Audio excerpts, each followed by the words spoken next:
You're watching Queen City Collaborative Rebel Radio. I'm your host and CEO, Gwendolyn Bork. Let's not waste any time and get right down to it.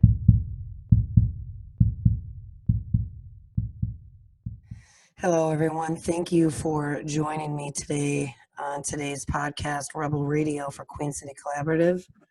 I am your host, Gwendolyn Bork, and I'm just going to show you a little bit today about the coronavirus crisis and our post-pandemic world. So let's get into it. I pulled up a couple articles that refer to some opportunities throughout this time, and how we can seize these opportunities as potential choices to use innovation as a way to engage our post-pandemic clients and to serve our community, and also to be the new leaders, the social entrepreneurs in this world of social enterprise. So let's get right down to it. This article is from the World Economic Forum. If you guys know, they do a lot, obviously, with the UN, and they have their global agenda. And I get my global goals for impact investing from that the World Economic Forum through the UN. And love them or hate them, and have maybe potential differences in opinion as far as their political agenda. The principles are right as far as the impact investing, and it's really more how do we take care of our people in our world and pull together on a private sector, not just, political sector, to aid those who need help and assistance during this time. So this was published, May 26th of this year, and just kind of go through what these risks that they're talking about really are. And I'm going to get into those opportunities after. And just to premise this podcast and this company, Queen City Collaborative, it really is my goal to inspire hope and motivate change. I'm an independent financial advisor with the Legend Group, building my book of business, specializing in impact investing and building impact fund portfolios. I'm also the founder of Queen City Collaborative. It's a consulting company that I developed utilizing a team of extremely proficient and efficient individuals in their field to help businesses and high-end or high net worth influential individuals create social and cultural environmental impact in their community, and utilizing those models to make a difference not only for their business but for their community at large, whatever their passion may be. So when we're talking about what's going down right now with this particular virus and its opportunities, social impact and cultural and environmental impact has led to what they're now calling social enterprise. This ability to pivot as entrepreneurs are typically problem solvers and solve the issues that we're faced with throughout this crisis, and not only come up with solutions to it, but also serve our community and help those that need the help. So again, it's from weforum.org, World Economic Forum, published May 26, 2020. What risk does COVID-19 pose to society at large? So the potential long-term consequences the pandemic could have for us are starting to reveal themselves. And left unchecked, there's a real risk that inequalities and social deprivation will increase. We have a chance, however, to build a better world, and we must take it. So in the midst of a historic event that will change many aspects of our world, there will be major impacts on the global economy, geopolitics, and our society. It is clear that these global impacts and risks are highly interdependent in changing the current and future global risk landscape, and it was highlighted in the World Economic Forum, the COVID-19 Risk Outlook Report. So just to get a quick little brief look at that, look at this. 1 out of 66 pages. COVID-19 risk output, a preliminary mapping and its implications. So 66 pages long of this. Look at that. I can't even imagine. Contents, economic shift, emerging risks from structural change, sustainability setbacks, emerging risks from stalling progress, societal anxieties, emerging risks from social disruptions, technological dependence, emerging risks from abrupt adoption, implications for decision makers, and then all the appendices. So you could obviously go to the weforum.org website to download them. But it's saying that, we're already seeing record levels of unemployment due to lockdown measures to control it, and we've relearned hard lessons, in particular with social deprivation that determines health outcomes. And I can, again, kind of knowing my experience in the not-for-profit world and focusing on addiction, oh my gosh, overdoses are up exponentially. Mental health outcomes, suicide, depression are all skyrocketing. But the long-term social impacts, such as exacerbation of inequality and changes in consumer behaviors, the nature of work and the role of technology, both at work and at home, will change our life forever. Not just as individuals, but as a workforce and as society.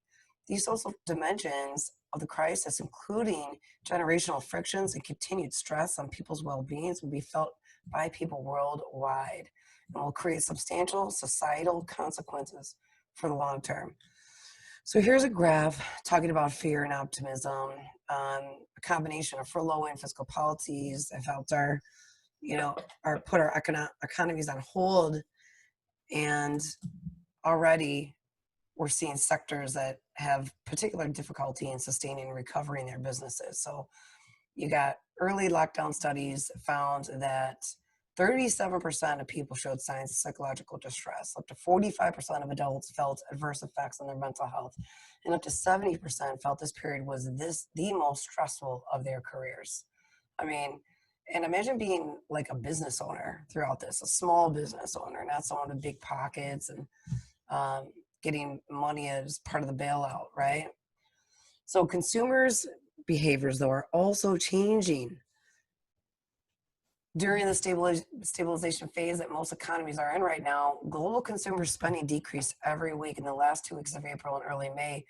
It recovered a little bit in anticipation of a move into a normalization phase where economies reduce lockdown measures and show signs of economic recovery. So it's things like groceries.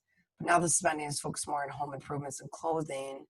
There's not yet a significant expenditure on entertainment. And let's talk about that. Let's talk about the fact that, movie stars and movies and music, that the shows and the tours and what else? All the athletes, some of the athletes are just starting to work, but yeah, like there's nobody in the stands. Think about the effect that it has on them and what they're doing. I saw a graph the other day, I should have found it, like our GDP and something like the average of our S&P or the majority of our money here in America is all based on like these entertainment services more than anything else. We are definitely an entertainment driven economy, and that's going to change. Human resources department have rarely had such an important role. Working remotely increases the risk of isolation, alcohol dependency, smoking too much, bad backs. So it's fascinating that the state was previously seen as the ultimate safety net. Now employers have to accept that they too had to protect their workers in order to survive and thrive. This could be a long-term change in attitude in the historic public versus private debate. So employers will need to manage psychological effects of the lockdowns on their workforce as they return to the office. And then here's the individual. You got low morale, hyper stress, general fear. How many times I've heard, well, I'm just too scared. I'm too scared to go back. I don't want to go back. What happens to me? What if I'm the single mom and I'm a sole provider? What happens to me what happens to my child if something happens to me? So it's all happening around us, So getting back to this pre-COVID growth phase is going to be long and difficult. And until there's an effective health crisis exit strategies And, everybody's like, until there's a vaccine, I'm not going back to work. Until there's a vaccine, our kids shouldn't go to school. Until there's a vaccine, this and that. And you know what? I'm sure everybody's going to have their opinions on this, guys. But the reality is they couldn't come up with a SARS vaccine. They couldn't come up with a vaccine for AIDS. I mean, let's just be realistic here. Hydrochloroquine, if you look at the data across the countries that have used it early on when the symptoms first started showing up, it worked awesome. You marry that with zinc, oh my gosh, it actually knocks the virus right out. It's cheap. It's very inexpensive. You use that with an antibiotic. Those that actually get that recover it are exponential. So don't believe everything you hear. All that I ask is you do the research. So in this intervening period, there's going to be continued cutbacks in travel, the hardest hit industry. Did you know that, I wanted to find this graph too, that Zoom actually has more market cap than all of the 7 largest airlines in the world? Craziness. So, for those that have been laid off and who've been laid off that will return to work, all businesses will likely use fewer employees in the future. I know of companies that were expanding. They were in the midst of building, and they are downsizing. They are not moving into these big buildings. They're using smaller spaces. They are figuring out who can work or who has worked effectively from home, who works best in a hybrid type of situation, just like they're doing for school. And they're coming up with 3 plans: fully back in school, a couple days in school, a couple days online learning at home, or fully online learning. There's a lot of data that's been generated to say what works and what doesn't.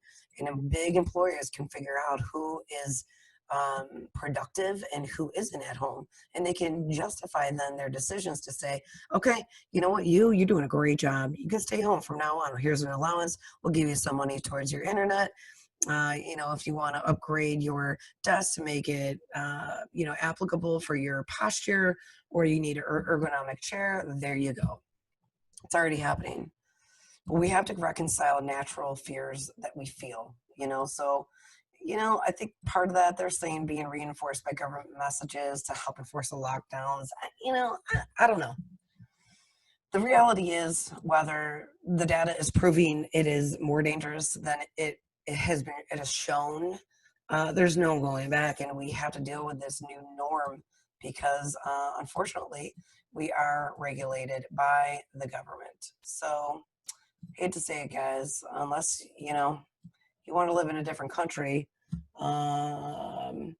or even pick a different state, you probably have better success. Anywho's. So inequalities, are they here to stay? Well, okay, so the time and speed of the economic recovery is dependent, as it is, on solving the health crisis. So we're talking about the symptoms of that are likely to exacerbate inequality, mental health problems, lack of societal cohesion. It's going to widen the wealth gap between the young and the old, pose significant educational and employment opportunities that risk a second lost generation. I mean, think about that. So COVID-19 is a threat to the old, right? Wrong. The likely effects on the world's youth include disruption in education, 80% of enrolled students suffering enforced hiatus, plus more dropouts likely through reduced parental finances. The struggle is real. I mean, you do this rotating schedule of younger students that can't be left home alone. What are these employees going to do with their company? Okay, well, yeah, I know that you maybe have a set structure and I'm coming in Monday, Wednesday, Friday. Well, I don't have Monday off this week, but I will next week. It's just going to be a complete, the middle class, it will be obsolete, I think, after this, if we don't figure our stuff out. So it's going to hit the poorer people and socially disadvantaged groups disproportionately harder. They're going to have to choose between going to work, generate income for bare necessities, or staying at home to protect their health and that of their family, or again, give their kids the opportunity to stay in school. So continued exposure to essential workers, that often lowest paid, blah, blah, blah. Oh, this is interesting. They're taking a toll on young people's mental health and well-being. As one teenager puts it, the life you thought was boring is the life you're hoping to get back right now. So the long-lasting effects to their prospects. I mean, our youth, oh my gosh. Youth employment in developed countries has only just returned to the pre-08 crisis levels. In developing country, youth unemployment has risen steadily, creating a real risk of social unrest. Currently, 80% of the world's students, more than 1.6 billion young people, are not attending school. They don't have the necessary tools. They face difficulties from working at home. And the consequence are educational inequalities, especially for girls and young women. So building back better. What are our choices? What are our options, right? So, and this is where stakeholder capitalism has a role to play. So businesses, they need to bring their skills and assets to help invest in a better society. We see this very clearly in financial inclusion, and we have to bring the best of all sectors, both public and private, to bear on these problems. Critical global risks have not gone away, but it is possible to see opportunities in the recovery, right? So we have a case for optimism. We can't focus solely on the healthcare solution. It's focused a recovery that can be focused on climate, sustainability, societal risks such as inequality, mental health, lack of societal cohesion and inclusion. If we don't do this, then the gaps in inequality, especially financial, are likely to remain and increase. So we do have a chance at a clean, green, and sustainable recovery that allows growth to return, but with people and communities at the center of our efforts. As responsible businesses, we must grab this chance with both hands to help society to adapt and come back. Boom. We, as responsible businesses, we must grab this chance with both hands to help society to adapt and come back.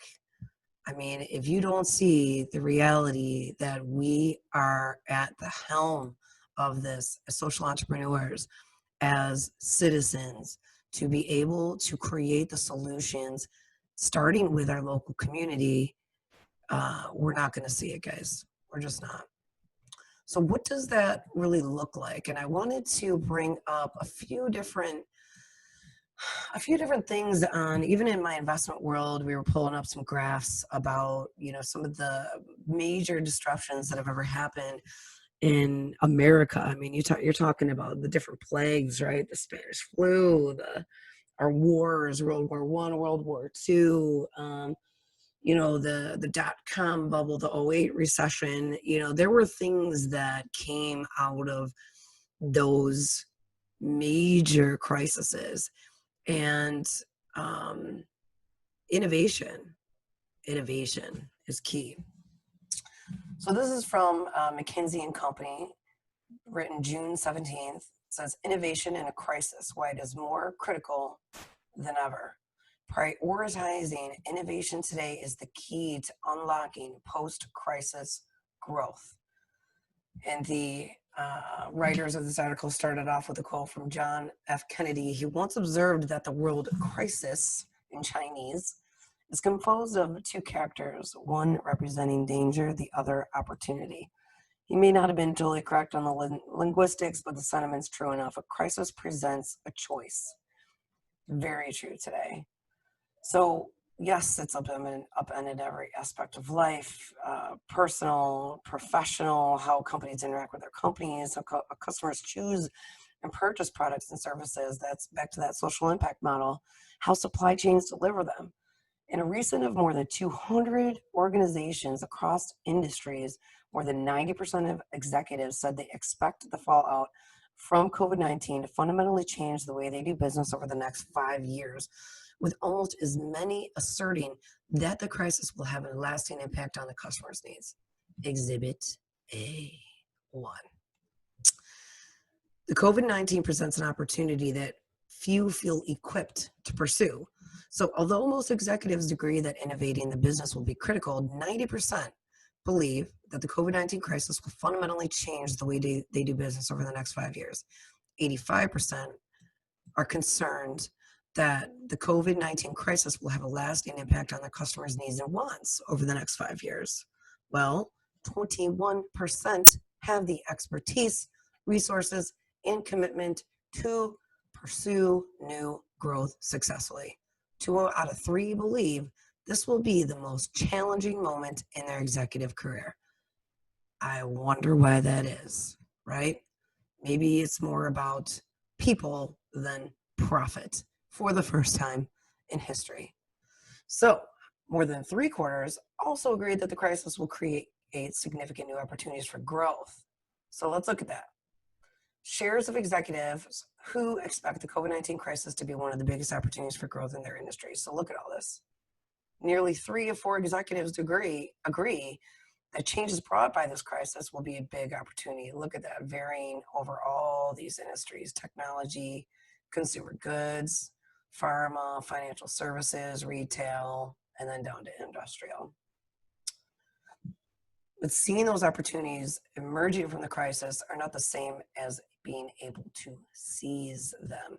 They might see them, but it's not, they don't know how to seize them. So fewer than 30% of these same executives feel confident they are prepared to adjust the changes coming. Fewer than 30% think that they can do it. The area in which they feel most challenged is delivering net growth opportunities. So let's look at this one. This is the share of executives who strongly agree that they have the expertise, resources, and commitment to carry out the following actions successfully in the next 12 months. 21, 22, 27, 41. So new growth, M&A, organizational health, efficiency, core, new growth. Not much, huh? So how are they responding? Right now, they're just maintaining business continuity. So that's especially in their core, right? That's boom, right there. They're cutting costs, they're driving productivity, they're implementing safety measures against supporting innovation-led growth. Investments, innovation are suffering. Executives are in our survey strongly believe that they will return to innovation-related initiatives, though, once the world is stabilized. The core business is secure and the path forward is clear. However, only a quarter reported that capturing new growth was a top priority, compared to roughly 60% before the crisis hit. So you look at A is pre-crisis. If you look at this chart, B is today, C is the end of the health crisis, D is economic recovery. So commitment to innovation has decreased as companies work through the COVID-19 crisis and focus on short-term issues. So it's like, oh, there was innovation, pre-crisis, boom, down there. Maybe it'll go back up. No, maybe it'll go back up even more, right? So the sole exception is pharmaceuticals and medical products, where innovation really didn't have a decline, right? And almost 30% increase in the immediate focus on that innovation. So we have pharma, boom. Here's today is light blue, dark blue is pre-crisis. Pharma's out there. You got, I guess healthcare, it's like you see where it's at 60 and it's almost about that 30. So it's focusing on it, not as much as what it is, but look at that though, pharma, because they're trying to find a cure, right? So we, as leaders, they face important choices supporting innovation-led growth in the short term. So what's the case for innovation? Our leaders tell us that many companies are deprioritizing innovation to concentrate on 4 things: shoring up their core business, pursuing known opportunity spaces, conserving cash, minimizing risk, and waiting until there's clarity. However, we believe that particularly in times of crisis, more urgent actions to take include adapting the core to meeting shifting customer needs, identifying and quickly addressing new opportunity areas created by the changing landscape, reevaluating the innovation and initiative portfolio and ensuring resources are allocated properly, building the foundation for post-crisis growth in order to remain competitive in the recovery period.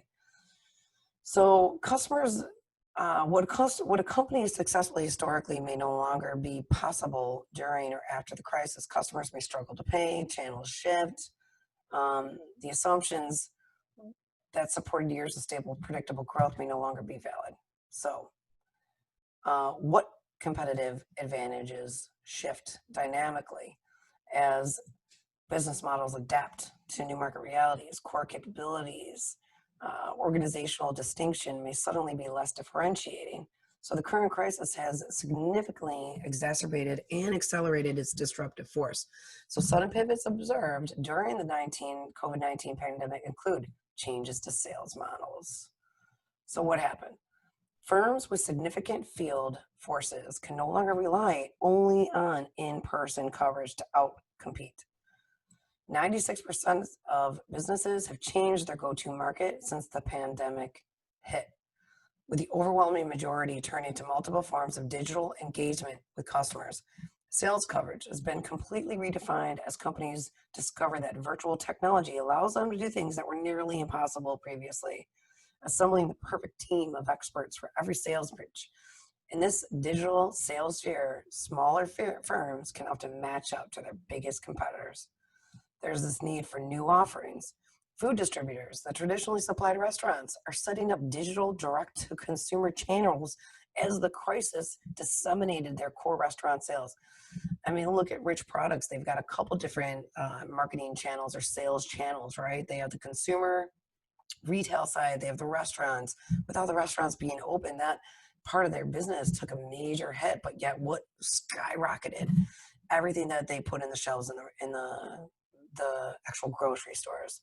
Similarly, the entertainment industry is generating new content.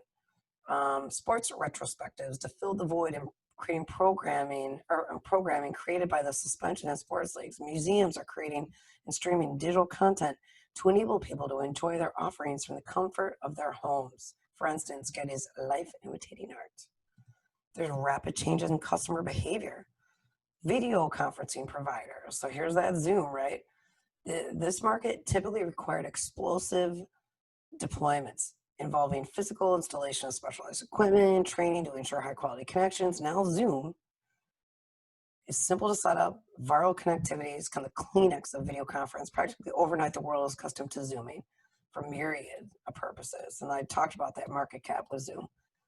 The influx of competitors from different industry. You got, medical device firms that historically had a narrow competitive set were insulated by a complex and highly technical regulatory approved process, facing competition from previously unimagined new entrants such as home appliance manufacturers and automakers as regulations are relaxed to meet critical needs. Who would have predicted the rapid approval and success of GM and Dyson as ventilation manufacturers? And here's where it talks about innovation, right? So history suggests that companies that invest in innovation through a crisis outperforms peers during the recovery. So boom, there's the '08 crisis, right? These innovators not only did through crisis innovators outperform the crisis by 10%, but they also outperformed the market by upwards of 30% in post-crisis years. I mean, look at that. Proof that investment in innovation works, right? Oh, and this is a great paragraph right here. So crisis, especially the one we're experiencing now, has a significant financial and human toll, stranding assets and human capital, causing significant social and economic dislocation. However, many of these dynamics are ingredients for disruption from which new business models emerge. New business models, social impact business models. That's what I focus on. For example, the sharing economy rose out of the '09 financial crisis as technology enabled the creation of marketplaces for underutilized assets, just as people were seeking much needed new resources of income, catching incumbents unprepared. The SARS epidemic that ravaged Asia in 2002 and led its citizens to shelter in place was the impetus for growth and widespread adoption of e-commerce in that region, making China the epicenter of innovation around social commerce. The more recent focus on climate change crisis has driven significant growth in solar equipment, electric cars, as well as innovation around earth-friendly foods and plant-based meat substitutes. So we look at all that, and it is the perfect storm, the perfect recipe for emerging as an innovation leader. So I did actually click on this. It was pretty interesting, but I would suggest maybe just go to www.mckinsey.com and find this article and then click on that because it's a lot to read. But crises are adrenaline for innovation. They're causing barriers that once took years to overcome to evaporate in a matter of days. Entrenched orthodoxies on the way things are done are replaced with the new way we do things almost overnight. So these are what they would say are the 8 essentials of innovation, as they serve as an important guidepost for navigating the COVID-19 crisis. Aspire. Do you accept innovation-led growth as absolutely critical? And have you cascaded targets that reflect this? Choose. Do you invest in a coherent, time-risk balanced portfolio of innovative initiatives that are resourced to win? Discover. Do you have differentiated, actionable customer, business, market, and technology insights that translate into winning value propositions? Evolve. Do you create new business models that provide defensible, robust, and scalable profitable sources? Accelerate. Do you beat the competition with fast and effective development and launch of innovations? Scale. Do you launch innovations in the relevant markets and the segments at the right magnitude? Extend. Do you win by creating and capitalizing on external networks? Mobilize. Are your people mobilized, rewarded, and organized to innovate repeatedly? Your people are your greatest assets. Crisis, like the one we are living through today, are watershed moments for companies to evolve. Successfully managing a business model shift first requires determining which aspects of the model have been impaired and are unlikely to return. So, if you got a field sales force that can no longer call on customers, or a brick and mortar storefront that have reduced foot traffic, you need to pivot and develop a digital approach, right? All these companies that you've seen me interview were companies that pivoted, that adapted. So with some of these challenges that ease as lockdowns are lifted, other market dynamics and ways of working may be permanently altered. Recent research shows Chinese consumers' offline consumption dropped almost 70% while shelter-in-place restrictions, and only half of that volume returned after the lockdown was lifted.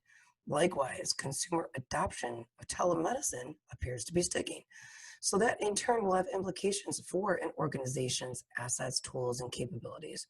So you really just have to ask yourself, what if we were acquired by organization X today? Can we be a great way, this can be a great way to test what an organization can accomplish by evolving its business model, removing constraints, and questioning previous assumptions about what will generate the most value are powerful ways to conceive a new business and economic model.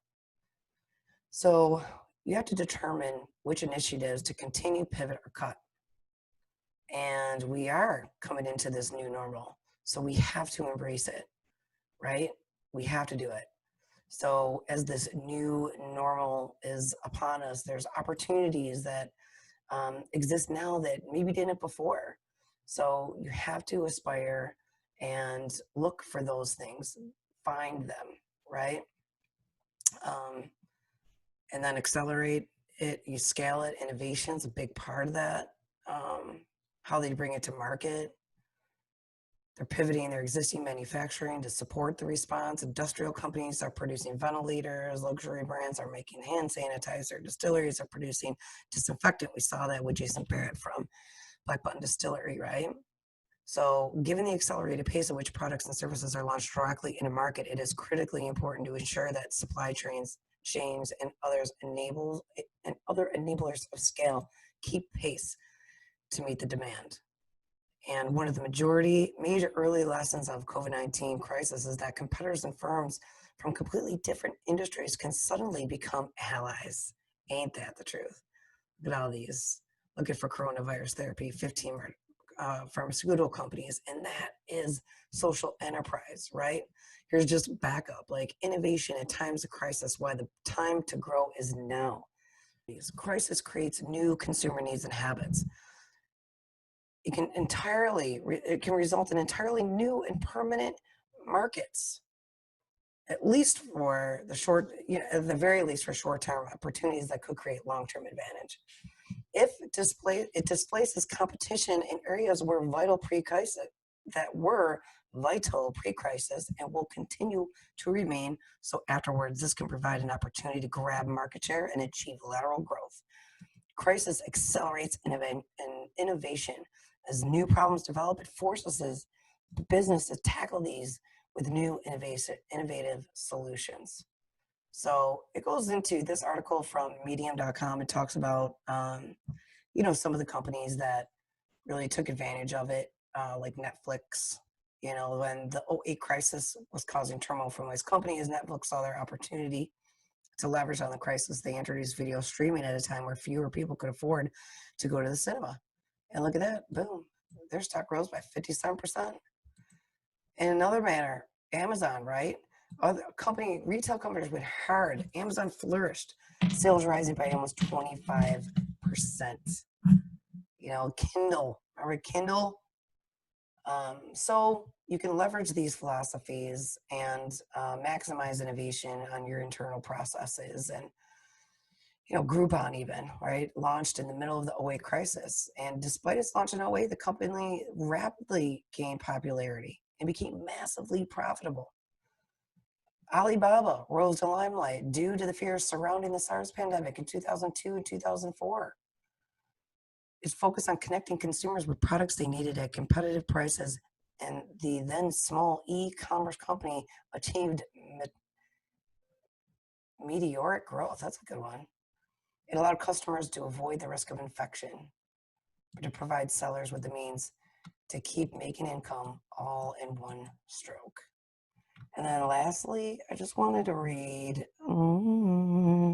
this article as it talks about the new model of entrepreneurship, how these entrepreneurs are taking a leading role in fighting COVID-19, how collaboration and cooperation are proving to be the key to this effort, and how we should take opportunity to create harmony between individual enterprise and the collective good. So there is a greater demand for individual expression in the socio-political arena as well. The digital age and the fourth industrial revolution has created platforms that enable individual competition or contribution at a large scale. Business models, political reforms, and even social change are all designed in a manner in which the individual is at the center of the experience and the outcome. So like never before, we can work together, collaborate, and co-create on a global scale. And there's a Harvard Business Review published, it was published in '08. That was very interesting. And I think I just want to end with the systematic shift. It's something that will define future generations and their way of life. So it's important that we think how we can create local and global ecosystems that support models of individual enterprise acting in harmony with collective purpose. The big question, how can we move towards a world order where entrepreneurship is in harmony with greater societal good? Think about it, guys. Just think about it. Think about the possibilities, the potential. Think about the businesses that are going to close down because they didn't focus on innovation. Think about the graph that I showed you, how in '08, they had 10% more in market share for those that had a focus on innovation, 30%, continuing even further afterwards. Societal shift. This is a societal opportunity. This is a social enterprise opportunity. And I ask each and every one of you to bring these to the boardrooms in the C-suite, make them a priority, make innovation, make social impact, your objective. And if you need help, that's what I'm here for. Get a hold of me. Go to queencitycollaborative.com. You can go to all these tabs, learn all about me, figuring out first, what's your story? What is your legacy that you want to leave behind, right? Think about it. My message, my services, whether you're for profit or not for profit, these are all things that I can help you with. Developing your legacy for your business using social impact models, community development for non-for-profits. How do you measure, your success in order to get those people to invest in you? The programs, private consultations, your individualized plans. I can develop learning programs for you via webinars to bring to the C-suite. Same thing for non-for-profits, brand development, even virtual retreats these days, so you can subscribe to my newsletter, get updated educational articles, things like we're reviewing right now. But lastly, contact me. If you're interested, go to this page on my website and let's set up a time that we can have a free consultation and then get working, because this is the new norm and we must work together. Thank you for listening to Rebel Radio. I'll see everybody next time.